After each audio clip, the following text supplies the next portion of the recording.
आप देख रहे हैं तेज खबर 24 और वक्त है खबरों का। राज्यसभा में पास हुए कृषक बिल का विरोध कर रही कांग्रेस लगातार सरकार पर हमलावर हो रही है। रीवा में आज जिला कांग्रेस कमेटी ने पास हुए बिल की निंदा करते हुए कहा कि भारत में कृषक समाज को पूरी तरह से मिटा देने और उसके खेत पर मजदूर बना देने की साजिश के तहत जिस तरह से मोदी सरकार ने संसद में जनमत को विश्वास में लिए बिना कृषि विधेयक पारित किया, उसकी कांग्रेस पार्टी निंदा करती है।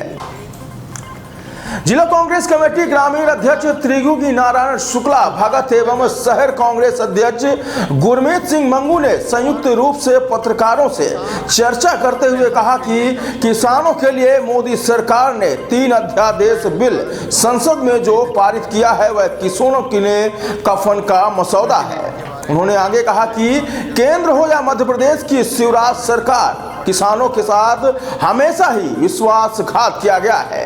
उन्होंने कहा कि अन्नदाता किसान अपने परिश्रम से लगातार उत्पादन बढ़ा रहे हैं, मगर भाजपा सरकार ने उनकी उपज का उचित दाम ना मिले ऐसी व्यवस्था बिल पास करके देश के सामने रख दिया है। कांग्रेस नेताओं ने कहा कि भाजपा सरकार ने किसानों के साथ हमेशा ही विश्वासघात किया है।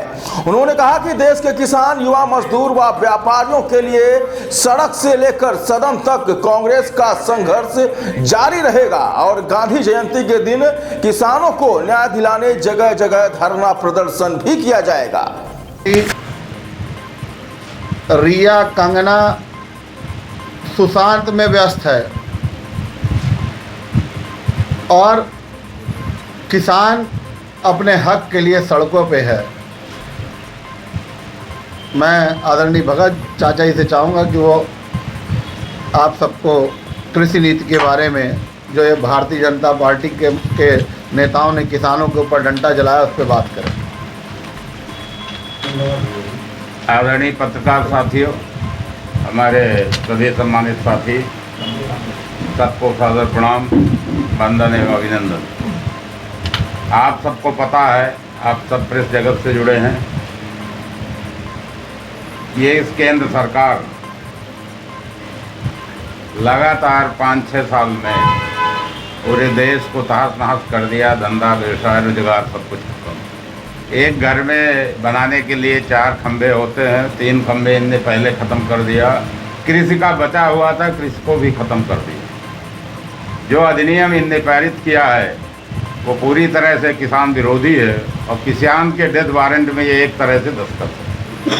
पूरे अपने मित्रों को, बड़े बड़े उद्योगपतियों को देने की ये पूरी व्यवस्था है। इसलिए कांग्रेस पार्टी हमारे जो राष्ट्रीय अध्यक्ष आदरणीय सोनिया जी, राहुल जी, सब ने मिलकर पूरे देश में इसकी लड़ाई लड़ने की ठान ली। इसके संबंध में आज ये पत्रकार वार्ता है। भारत में कृषक समाज को पूरी तरह मिटा देने और उससे खेत पर मजदूर बना देने की साजिश के तहत जिस तरह से मोदी सरकार ने संसद में जनमत को विश्वास में ली, आपने ये भी देखा होगा कि राज्यसभा की ये हालत कि उनके अपने एनडीए सरकार के अपने ही लोग विरोध में थे, चाहे वो अकाली दल हो, चाहे AIDMK हो, चाहे आपका TRS हो, कई सारे दल उन पर विरोध कर रहे थे। तो वहाँ के जो उपसभापति महोदय हैं उनने कोई बात सुनी ही नहीं, पूरी तरह से उनने पारित कर दिया कि ध्वनिमत से ये पारित किया जाता है, जबकि उनको ये डर था। इतनी जल्दी की क्या बात थी, पूरे देश के किसानों की समस्या का हल था, लेकिन ऐसा नहीं किया उनने। तुरंत आनंद फानंद में 3 विधेयक माने कृषि के सदन में पारित कर दिए। 3 विधेयक में है आवश्यक वस्तु अधिनियम 1955 में हुए संशोधन, जो किसानों के विरुद्ध व्यापारियों को खुली छूट देता है। अगर व्यापारी पूरी तरह से जमाखोरी कर लेगा और जब किसान की फसल आएगी तब वो अपनी फसल माने निकाल के बेच देगा, तो किसान कोई की फसल माटी के भाव जाएगी। कृषि उत्पादन, व्यापार और वाणिज्य अध्यादेश 2020 के संबंध में मोदी सरकार जिस तरह से अपना अध्यादेश को महिमा मंडित करते हुए कह रहे हैं किसान मंडियों के बाहर भी फसल बेच सकता है।